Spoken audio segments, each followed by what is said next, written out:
Buenos dias, Rhea Buet here, and I'm back with another vlog. And for today's vlog, I'll be sharing with you my Jordan collection.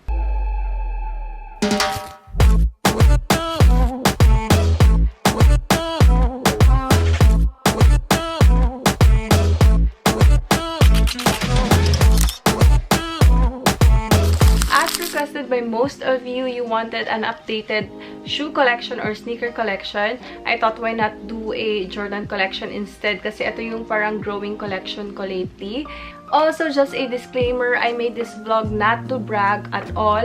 I just want to share my collection to you guys, and I know some of you are also interested in purchasing their very first Jordan pair, and hopefully this vlog will be a help to you guys or a guide on what to get or how to pick your own size or what, or if it's comfortable or what. I will be sharing all of my experiences with my pairs and also how I cop them individually. For the story on how I started collecting Jordan shoes or how I got into the whole sneaker thing, I don't know how to call it kasi for me, I'm just really enjoying collecting the shoes or the pairs, and for me kasi it's kind of an achievement if I got them, and it feels so exciting on the part where you are gonna really hunt for the pair that you want. Kasi for my size, since I'm size 6 US women's, medyo maliit yung paa ko, guys. And sometimes I'm size 5.5 women's. So, depende siya sa shoes. And for me, I find it very difficult to find the pairs that I want for the size of my feet. And usually, yun yung mga expensive na pairs. And nung una, guys, akala ko talaga hindi ko na sila mahanap or hindi ako makakabili ng pair sa size ko. Kasi nga, yun yung iniisip ko. Like, ang hirap maghanap ng pair for my size. And I don't know where to find them. I don't know where to cop them. And luckily, yung fiancé ko, si Jeff, is very into collecting sneakers. And he really taught me where and how to cop my pairs. So, on that part, I'm very lucky to have him as my guide and all. So, usually, nagko-consult ako kay Jeff before purchasing the pairs. And sometimes, I personally love the pair na talaga. That's why I really look for it. I really buy it. Aside from that, I also joined mga groups na rin sa Facebook, mga Air Jordan Philippines, just to get an idea kung ano yung mga pairs na available. Usually, dun kasi mga resellers na rin. And sometimes, they also post mga new release or mga sneaker news or whatever. So, I also get updates from there. But most of the time, I get updates from Jeff talaga. Siya talaga yung source ko.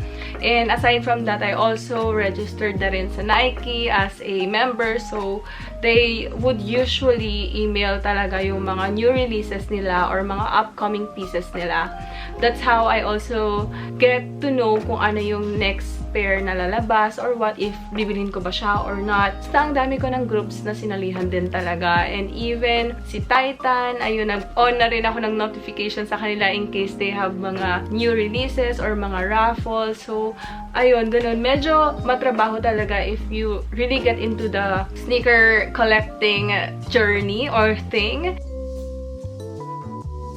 I got into collecting Jordan 1 talaga ever since I got my very first pair, which is the Air Jordan Mid-Light Smoke Gray. Ito yung pinaka-una kong pair talaga, and this was released nung June 9, 2020, if I'm not mistaken. And I know binili ko to because it was my birthday. June 8 yung birthday ko.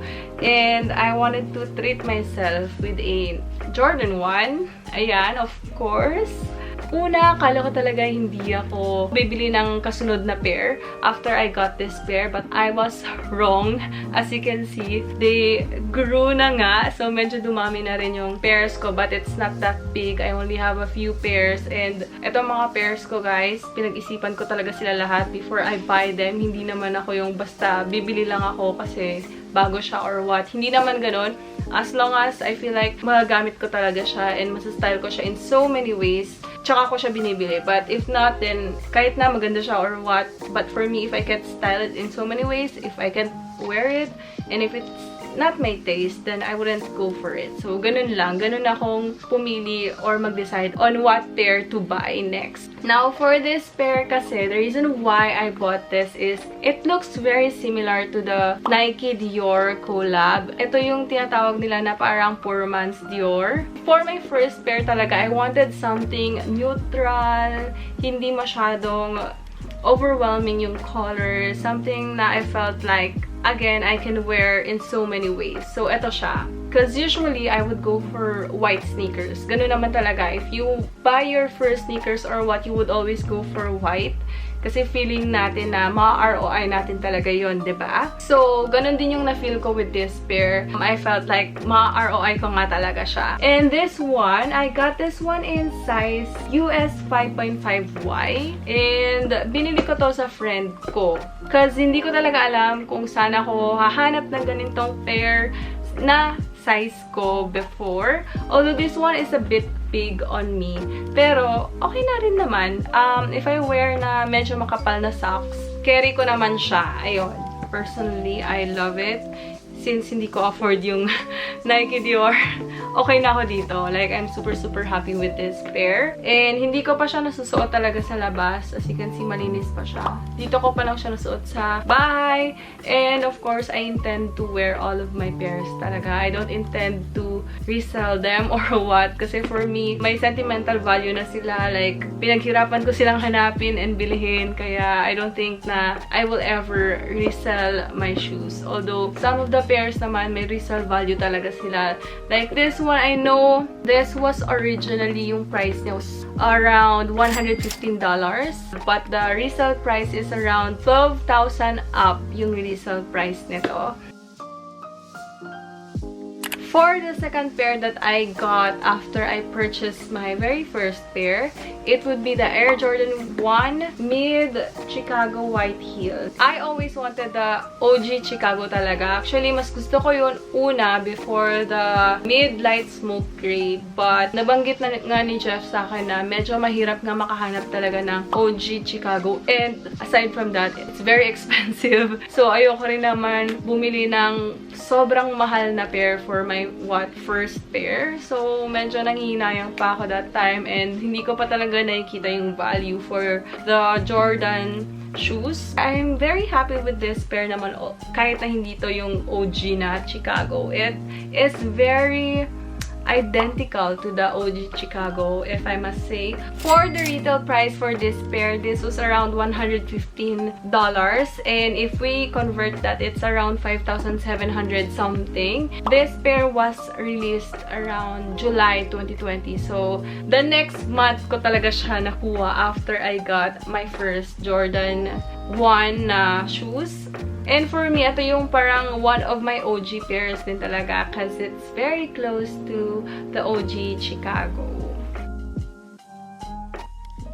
Now, let's move on to the third pair that I got. It would be the Air Jordan Mid na alternate swoosh. Alternate swoosh siya kasi as you can see, yung outer swoosh niya is red and then yung inner swoosh niya is yellow. This is so cute and this was released noong April 2020. And this one, na-cap ko lang siya sa Titan 22. After like a few months na nabili ko yung first and second pair ko, medyo tumigil pa ako, guys.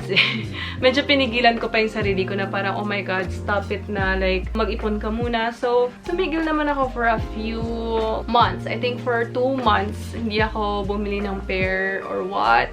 But then, I just wanted to try and check out Titan. So, I was browsing through their website and I did not expect to see this pair na may available pa for my size. And I felt like, ano siya eh, like it was meant for me because I always wanted the Panda. I know it's hard to look for a pair for my shoe size. So, I tried to look for a similar pair na very close to Panda but with a twist. Yung material niya is tumbled leather, and yung maganda lang with this pair is that it has the twist, that it has this colors. I really like yung play ng colors ng shoes nito. I like the combination of the lucid green na sole, and then may pop of colors ng swoosh. So, hindi siya very, very basic. It's basic with a twist nga. Ganun ko ma-describe yung pair na to. And as you can see sa laces niya, may red pa na ganito sa tips ng laces, which is so cute by the way. Para siyang chilies. I'm very happy that I was able to cop this one ng retail price sa Titan website. Now guys, together with the third pair that I showed you earlier, I also bought the Air Jordan 1 Mid Triple White. Ayan. So, eto, I also bought this one sa Titan22.com. Doon ko rin siya nabili. Initially, wala talaga akong plans na bumili ng all-white ng Air Jordan. But then, naisip ko kasi parang para sulit naman yung shipping ng shoes ko. Para isang order na lang. Why not also get me an all-white na Air Jordan na pair. Hindi ko pa siya nasusuot sa labas kasi, as you can see guys, sobrang puting-puti niya talaga. Triple white kung triple white talaga. And of course, who doesn't want a basic white sneakers, diba? That's why I also got this one. And sometimes naman yung iba mas prefer nila triple black. So yun yung basic for them. But for me, the basic shoes would be triple white shoes. Ayan. And ito naman, I got it in size 5Y. So, it's a kid size again. And mas cheaper price ko siya nabili compared dun sa isa. I think this was around 3,000 something ko lang siya nabili. Because it's in kid size. So, yun lang din yung advantage of having small feet like me. You get to shop sa kid size. And of course, we get to pay less. So, that is a nice advantage for us. Guys, hindi talaga ko yung type na mahilig sa very basic na shoes. As much as possible, I wanna get a pair na parang medyo may twist nga sa design niya para mas kakaiba. So, ganun ako. I wanna go for something that is very unique, that is very kakaiba. I saw this pair na maganda sana. It's the Air Jordan 1 Mid na white wolf gray. White din siya, pero may hints of gray siya sa design niya. So, when I saw that pair, parang, ooh, ganda niya. But then, where do I find you? Or how do I look for the pair? Or what? I don't know. Pero meron siya sa StockX. So, doon. And never pa ako nakapag-try na bumili sa StockX talaga. But I know most of the sneakerheads out there, they really purchase from StockX. Meron din naman sa GOAT. Ayun, yun yung some of the sites or places I know where you can purchase na legit pairs. Now, after purchasing my fourth pair na nabili ko together with the third pair, medyo na-overwhelmed na ako na parang, shucks, ayun na nga, dami ko ng gastos and all. Oh no. But then, I did not stop there because I was really wanting to purchase this shoes ever since they launched this pair. And I know I already said this sa isang vlog ko when they released this, when Nike released this pair sa website nila. As in, inabangan ko talaga siya sa website. Sa day ng launch or release date, nasa may payment process na talaga ako hanggang sa nag-crash yung website. But I gave it like a few months to think if I really want the pair, if I really wanna purchase it from resellers, knowing that it was at this price lang, pero I would pay for times 3 or times 2 for the pair. So, pinag-isipan ko talaga siya for 2 months, and for 2 months, hindi ako bumili ng kahit anong pair. Finally, decided to really get that pair. And it's my Jordan 4 na sale. So, ito siya, guys. This is the Women's Jordan 4 X Off-White sale. Ito yung box niya. So, may butas-butas na ganyan. This one came with this tag na tinanggal ko na kasi sabi ni Jeff na if you wear the pair naman, you don't need to wear it with the tag. So, you take it off. So, yan. Tinanggal ko siya. Pero, tinatago ko lang siya, guys. I got this one again from K-Hype ko on Instagram. For the retail price for this pair, it was around 9,800 something. And for the resale value or yung resale price niya talaga, it's around 45K to 50K. Depende sa shoe size mo. So, ganun yung resale prices ng ibang shoes. Depende sa size ng paa mo, depende kung gaano kahirap siya hanapin, or sa availability, or what. But for me, I got this one in size 6 na women's. I am super happy with this pair na nakuha ko siya, and finally, it's with me, although nakita ko na siya before. So, yun yung nangyari sa pair na to. Nung nakita ko siya, sobrang lalo ako na-convince na bibilhin ko na talaga siya sa resale value or sa resale price. Because for me, it was worth it. Anyway, with this pair, this comes with 4 different laces pa. So, you have this lace na parang cream lace. And then you have a white lace. You have a black lace and a light blue na lace. Akala ko nga mint siya, but then it's light blue pala to match yung mga light blue na details dito sa pinaka-sole niya. Yan. So, may pagka-Tiffany blue siya, but it's like a lighter Tiffany blue color. So, ito yung very interesting part din for me for the shoes, yung sole niya, and also yung branding ni Off-White dito sa loob. So, may pagka-mesh type talaga siya, yung pair na to. Tapos, yung sa loob niya, baliktad yung Air Jordan. And, for this pair, makapal talaga yung cushion niya.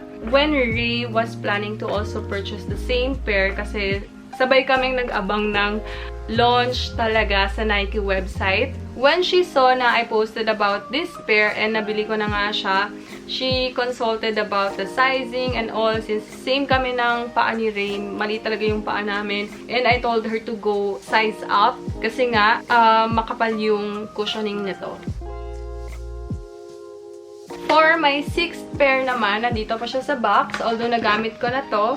This one, I was able to get this as a pull-out from Urban Athletics. So, luckily, si Urban Athletics, meron na rin sila mga Jordan na pairs, which is so solid. I'm so happy. Since solid Urban Athletics rin talaga kami ni siya. Ayan, so, for my pull-out, I got this pair from them. Hindi ko alam yung tawag talaga sa pair na to, but I know this is a Air Jordan 1 mid na white with university red. So, yung leather niya is tumbled leather din again. So, medyo soft siya and hindi gaano kapal nung cushioning sa loob. Yung swoosh niya, as you can see, it's patent. Same yung swoosh nito pati dun sa alternate swoosh na patent yung swoosh na ginamit nila. Ayan, alam ko meron ako nung triple white na mid. But then, the reason why I got this pair din is I wanted na white na may color. It's the same as with the White Wolf Gray na white nga siya but then may gray na detail. So, ganun yung gusto ko. Usually, white siya but then may other color detail siya. Kaya ko rin to kinuha. And for my final pair, it would be the tada! So, ito yung pinaka-recent kong na-cup. This is the Jordan 1 Retro High na Lucky Green Women's. Inabangan ko rin talaga tong pair na to. And then, actually, may inabangan pa ako na pair which is a blue combination naman. Parang yung sisterhood ata. Yun, inaabangan ko rin yun. But then, may ibang pairs pa ako na gusto na blue din yung colors or yung colorway, which I'm gonna share later on. So, medyo torn pa ako kung ano yung bibilhin ko, ano yung unahin ko, or what. But then, yeah, I'm gonna share it later. Anyway, for this pair naman, I was able to cop this from the Titan raffle. So, sumali ako ng raffle and sobrang lucky ko. Katulad ng color nito, which is lucky green. Oh my God, first time kong nanalo sa raffle. And sobrang fulfilling talaga nung feeling na nanalo ka sa raffle for the first time. Parang ganun. Kaya natuwa rin talaga ako sa pag-collect ng mga pairs na ganito. Kasi I know, mahirap na talaga silang i-cup. If you wanna cup them sa retail price nila, mahirap. Sobrang daming challenges and all. Ito yung pinaka-first ko na high na Jordan. Kasi, again, sa mga pairs na pinakita ko sa inyo kanina, they're all mid. And then, may Jordan 4 ako. So, ito yung pinakauna kong high. Ito yung pair is, I know, it's an inspiration nung may game si Michael Jordan against Boston Celtics. Kaya ganito yung color niya. Very Boston Celtics. It came with 3 laces. So, I have the black laces. And then we have the Lucky Green laces. And then, of course, mas pinili ko yung red laces sa pair na to. Kasi parang feeling ko mas naging mukhang unique siya. May contrast ng colors talaga. And guys, yung pinaka-insole ng pair nito, hindi ko na mapakita sa inyo ng ganito. But I'm just gonna flash a photo here. Ayan, ito yung design ng insole niya. It's very inspired dun sa floor ng court nila dun sa Boston Celtics na game. Kaya very interesting din yung design ng pair na to. Kasi again, may heritage siya, may story siya. Same with the other pairs. Now, let's go to the pairs naman that I've been wanting to collect. But medyo imposible na ata. So, it's gonna be just a wish list. For the first pair that I really wanna purchase din talaga, it would be the Jordan 1 Retro High Obsidian. I like yung combination ng light blue and the parang navy blue na colorway. And then the next pair that I really wanna purchase as well would be yung Off-White X Jordan 1 na UNC, which is meron na si Jeff. And sobrang inggit na inggit talaga ako kay Jeff kasi ayun nga, nakap na niya yung pair and he has one. And sobrang gandang addition talaga siya sa collection. Definitely a pair that I would really invest in and I would really purchase. It would be that pair there. So that is my Jordan collection. I hope you guys enjoyed watching this vlog and hopefully medyo nasagot ko yung mga ibang tanong nyo because I do get a lot of questions din sa DMs ko. Like, some of you guys are asking kung ano yung ideal na shoe size to buy for Jordan 1 or what. So again, for Jordan 4, ito medyo makapal yung cushioning niya. So I suggest you size up. Pwedeng half size, but for me, mas better na size up talaga. And then, for Jordan 1 naman na kid size, meron naman silang size chart na guide. So, i-base nyo lang doon. And usually, binibase ko talaga yung centimeter ng feet ko, not yung inches. For the women's size naman talaga, kung ano yung size nyo, yun yung kunin nyo talaga for the women's size. So, there! And again, please don't forget to give this video a thumbs up. Follow me on my Instagram account. It's at @IamRheaBue. And subscribe to my channel if hindi pa kayo nakaka-subscribe. And as always, I'll see you on the next one. Bye! Don't try to change me, I'm just the way I am. Don't try to save me, cause I can't be saved. I keep falling under all this pressure, falling under ever since I met you. Baby, I'm no good, but you know better, better.